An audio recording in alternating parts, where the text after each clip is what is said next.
Happy Halloween, everyone. I will say the DNF Queen is back.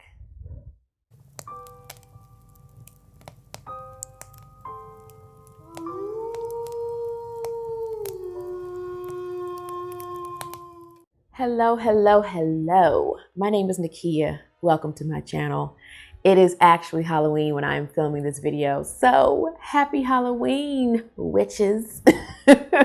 We are here to wrap up my October reads. You will be seeing this in November, but as I said, I am filming this on Halloween Day. And the month did not go quite as I planned. Like I said, I had some DNFs, some surprising ones, so let's just get into it. First up on my list is Halloween Party by R.L. Stine.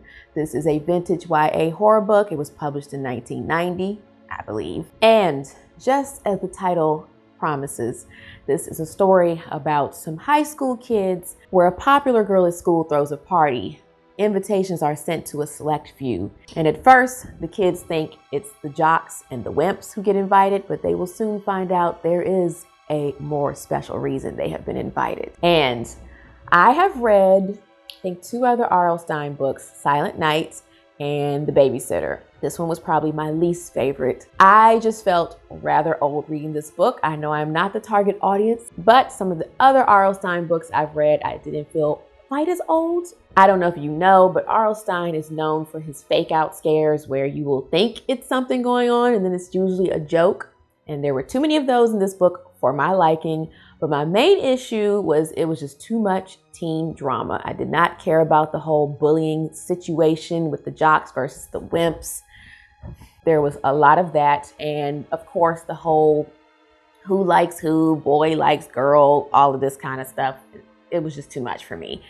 But when we did finally get to the important part of the story, when we found out why the kids were at this Halloween party, that is when the story got way better for me. And I just wish that had come in a little bit sooner. And of course, I don't want to spoil anything in case you want to read this book. But like I said, that part got good. When we had a reveal, a plot twist, it was pretty laughable, but I still enjoyed it. It was cheesy, but like I said, cheesy fun. This part did not pick up for me until about the 60% mark. So it was a little late in the book, but like I said, the rest, I kind of skimmed over a good amount of it because I was just over, like I said, the high school drama. I'm so glad I'm not in high school anymore, so I don't particularly enjoy reading that kind of stuff. It definitely gave me the Halloween vibes I was looking for. I mean, of course, it's a Halloween party, so there's lots of descriptions of the decorations, everyone's costumes, all of that good stuff. So you will get that here. But like I said, as far as spookiness, creepiness, not really there. This one would be more of a thriller to me. But I ended up giving it 3 stars. It was in the middle. It was fine. I enjoyed it, but it was nothing spectacular. So we started off the month with this one. And in case you are new here or this is your first wrap up of mine that you've seen, I generally go in the order that I read the books in because also this helps jog my memory and it'll lead into like why I stopped reading books sometimes or why I may have enjoyed one more if it followed one that I didn't enjoy as much. So I just find that works a little bit better for me. So after I read Halloween Party, next up was The Halloween Store by Ronald Kelly. Now, this is an anthology short story collection. This was published in 2020. It was only 152 pages, so not too bad. It included 7 short stories, and there were also 2 stories at the very end. There were more like nostalgic things that the author wrote about, like his last Halloween, and then like his favorite things from Halloween, I think, favorite movies and stuff like that.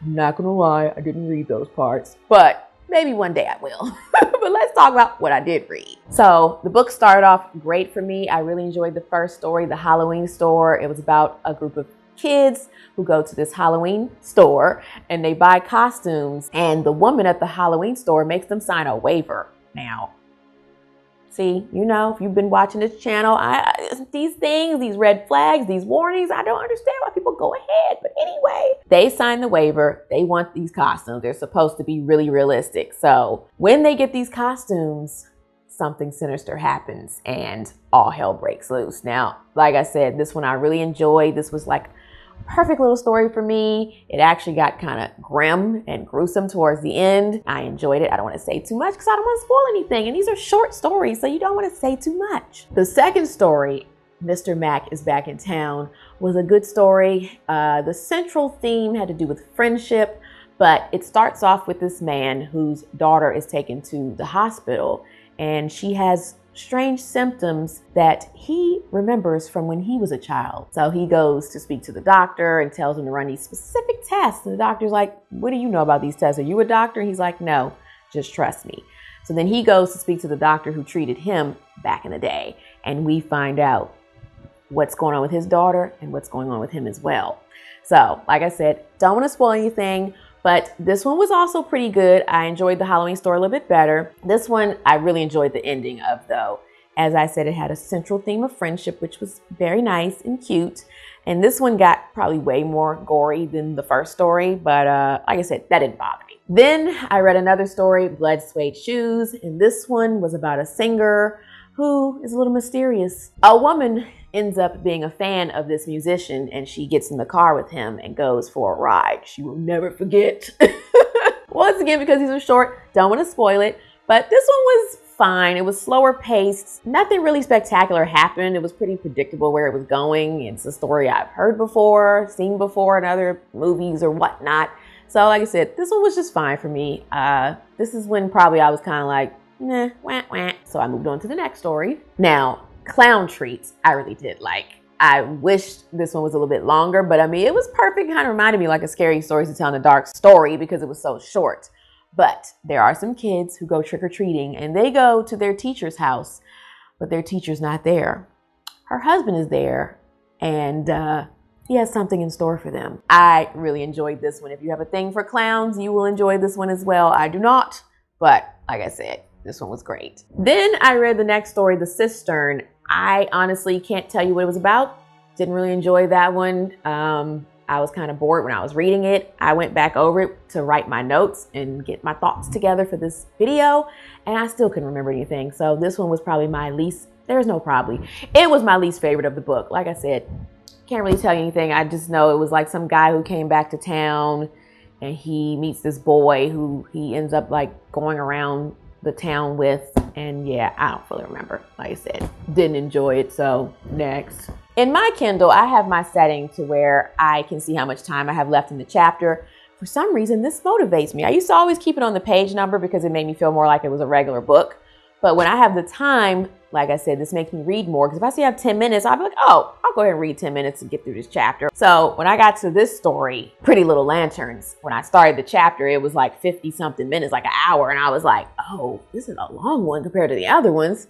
And I started reading it. And as I said, it started off a little bit slower for me. So I was just kind of like, I don't know if I want to read this one right now. I don't know. I'm kind of over this book because this also came after The Cistern, which I wasn't crazy about. So I put the book aside, but I'm going to continue telling you about it so I can wrap up my review.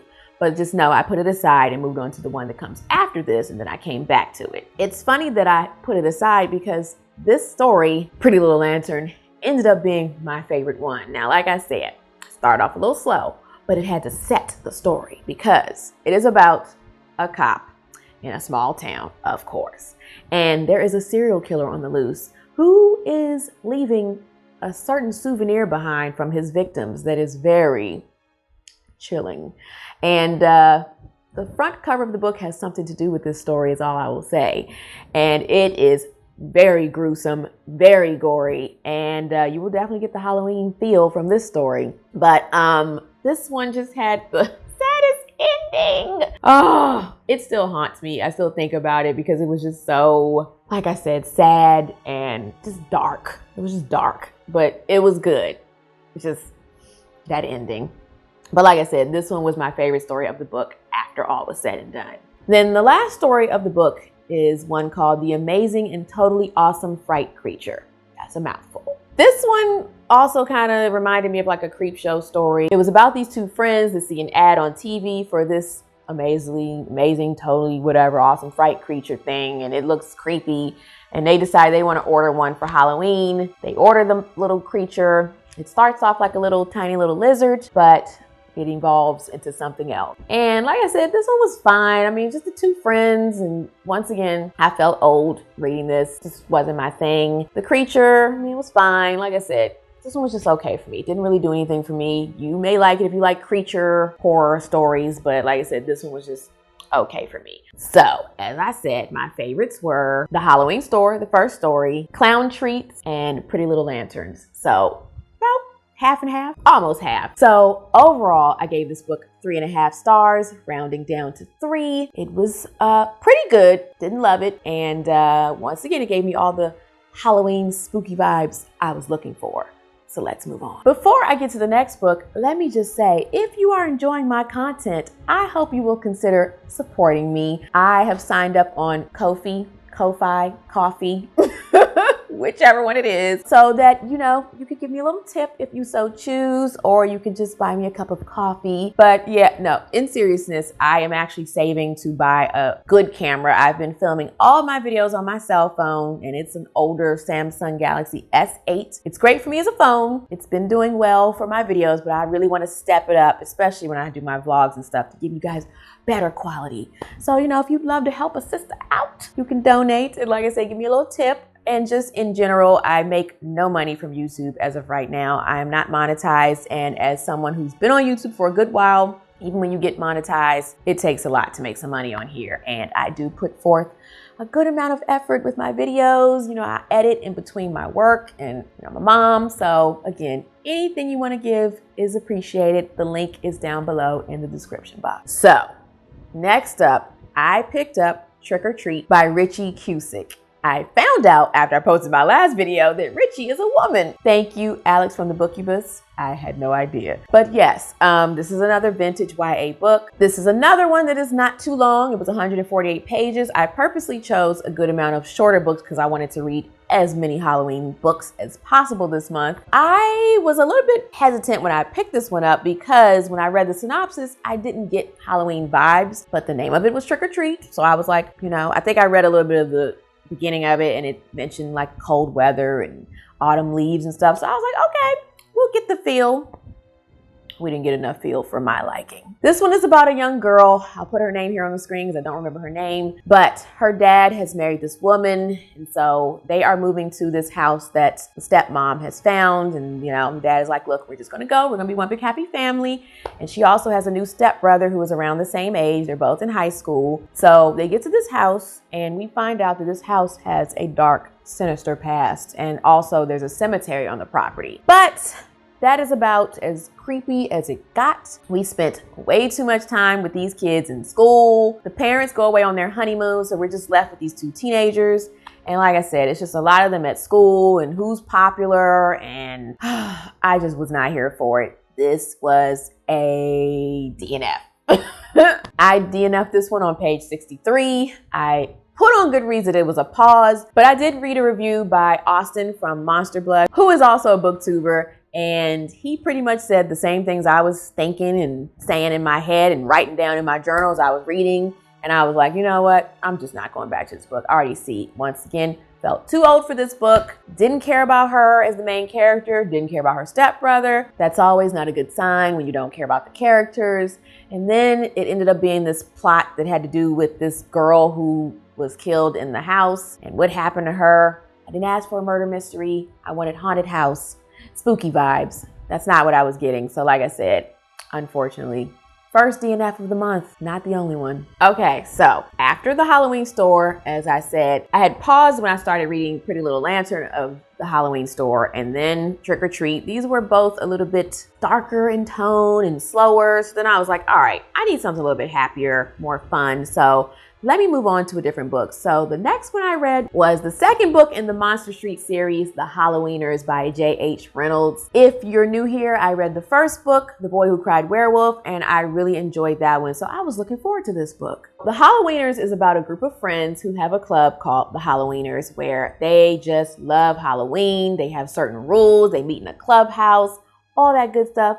Sounds like fun. They have a new member, a boy who is our main character of the story. Once again, sorry, don't remember his name. I'll put it here on the screen. But he's new to the club and his mom has just told him they're going to be moving again. She's a single mother and he is not happy about it because he's just starting to make friends. So of course, our story starts on Halloween night and these boys are going trick-or-treating. When they go trick-or-treating, they stop at one house that is rumored to have had a witch there. I don't remember if she lived there or they think she's haunting the place. whatever. There is this giant cauldron on the porch, and it has special candy inside. And I'm not spoiling anything. This is on the synopsis on the back of the book. But when they eat the candy, they are suddenly turned into their costumes, which they're all dressed as monsters. So from what I remember, we had a vampire, an invisible man, and a swamp creature. Now, this was all promising. I was all here for it. When I read the synopsis on the back of the book, I was like, oh, they're going to turn into their costumes, which reminded me of the Halloween store story I enjoyed. But this one just got too silly for me. I felt way too old for this one. I think this is probably the oldest I felt reading any book. Even Hide and Seeker, I felt a little old reading that one, but this one was way worse for me. The costumes that they picked, they had to pick something that was ironic about the costume. So like we had a vegetarian vampire and a dehydrated swamp creature. So that factored into what kind of terror they were raining around the town. And like I said, it was just silly to me. I just couldn't get with it. I skimmed over a good amount of this book, like damn near skipped to the end. I was just like, I don't care about these shenanigans they're getting into. I'm too old for this. That's all I got to say. This did have the Halloween feels though, of course, because like I said, this takes place on Halloween night. There are lots of Halloween descriptions and, you know, the costumes and the candy and all of that stuff. But I just wanted, like I said, The Boy Who Cried Werewolf was a little more mature. I didn't necessarily feel like I was reading from a child's perspective, even though it was a child's story. This one, just like I said, this to me was for like a kindergartner, first grader. It'd be perfect if you have a child that age to read it to, but for my grown ass, no. Fisher, that's the main boy's name.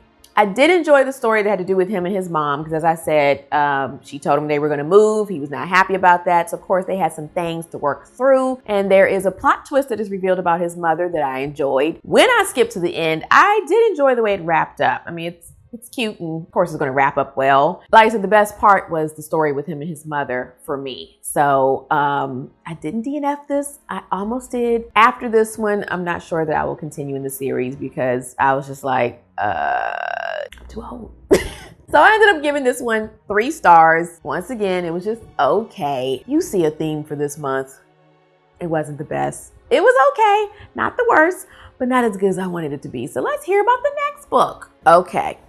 Next up, I had a book that redeemed the whole month for me. It was my favorite read of the month and one of my new favorite horror books, horror novellas. That would be Petrified Women by Jeremy Ray. Now, let me just say, I was avoiding this novella. I read The Houseplant by Jeremy Ray and loved it. I gave it 5 stars. But this one I knew was darker, and he gives a trigger warning for this book right off the bat for sexual assault. And if you're new here, and if you're old here, you already know, but that is generally a no-no for me. So I was really concerned about that. I am one of his ARC readers. So he had offered to send me this book to read, and I was just like, yeah, I don't really read books with that subject matter, but I was curious because I kept hearing good reviews about it. And then I saw a review by Avey. She's also a fellow booktuber. I will have her link below. And she said the sexual assault was not very graphic or anything like that, and that it was tastefully done. So I was like, you know what? I'm gonna give it a try. I wasn't planning on reading it for the month. If you watched my TBR video, it was not on the TBR list.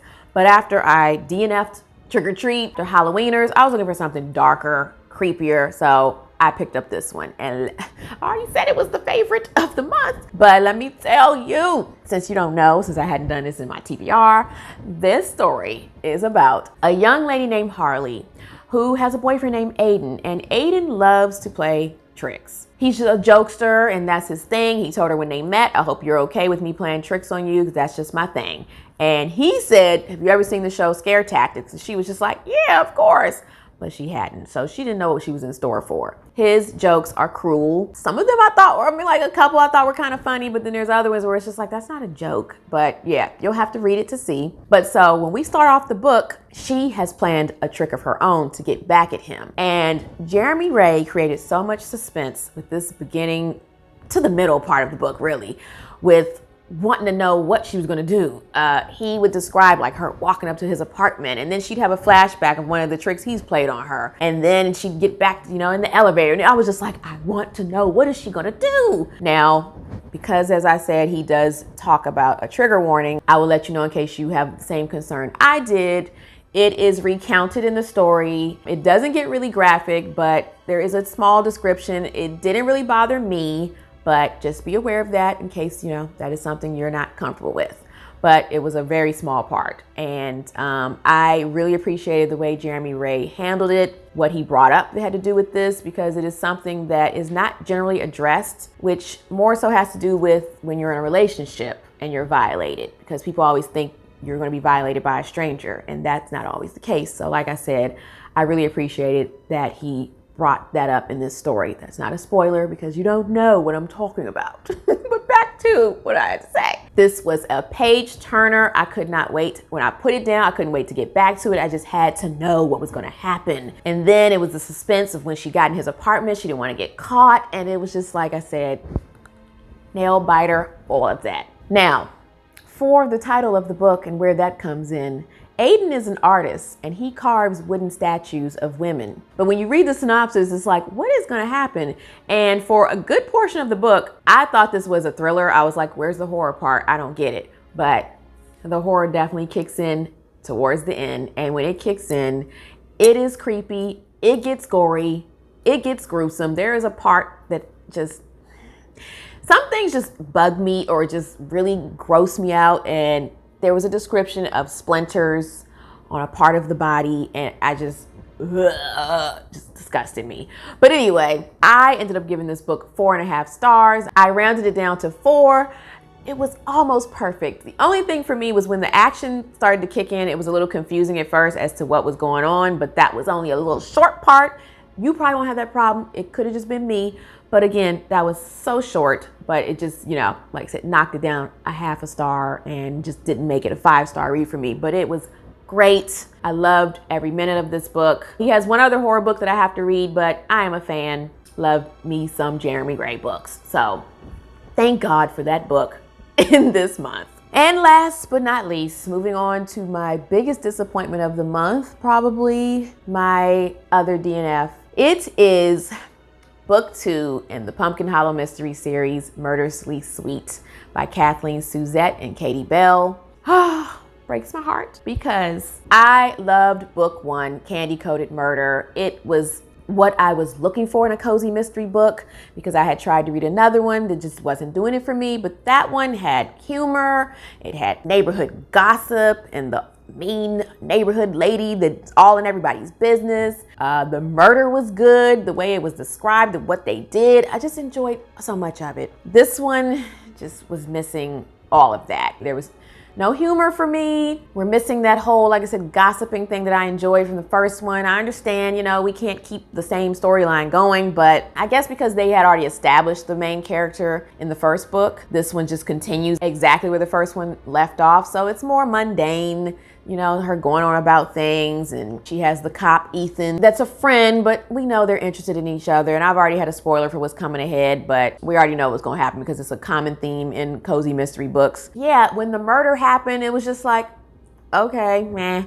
The person who gets murdered, I don't care about. So I just was bored with this one and I put this down. I think I was going in between this one and the Halloween store, and I just realized I put a pause on it, but I don't think I'm going to go back to it. I don't have any desire to go back to it. I'm not interested in what's going to happen. I actually don't care about the main character anymore. What happened? I hate when that happens. God. I do have another cozy mystery book that is on my Kindle. I can't wait to read it later on.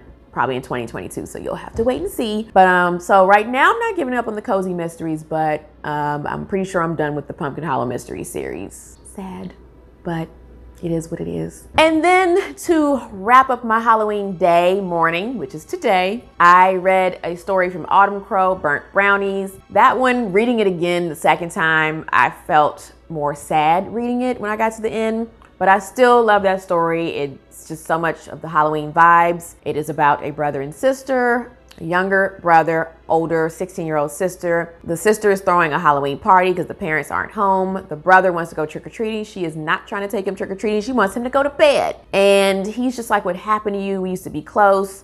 So it is about their relationship. And the title of the story has to do with what goes on and turns this into a horror story. But like I said, I really enjoyed it. It was a nice story to reread today on Halloween, which is a little more sad than I originally remembered, but it's still a great story. And then I read a couple of stories from my Scary Stories Treasury book. Don't specifically remember which ones, but I read like 3 because they're short, usually like a page and a half. I will probably read a couple more later tonight because I just love it, love it, love it. So that wraps up my October reading month. As I said, it did not go as great as I was hoping, but I still enjoyed because every book mostly had Halloween vibes or creepiness, and it was just me cozied up in my bed, and I would put my little October ambiance on the TV, some kind of Halloween theme video from YouTube. I would put that on and it would have like rain sounds or something like that, leaves crackling. So it was just a great month overall because it's October and it's my favorite month other than June, which is my birthday month.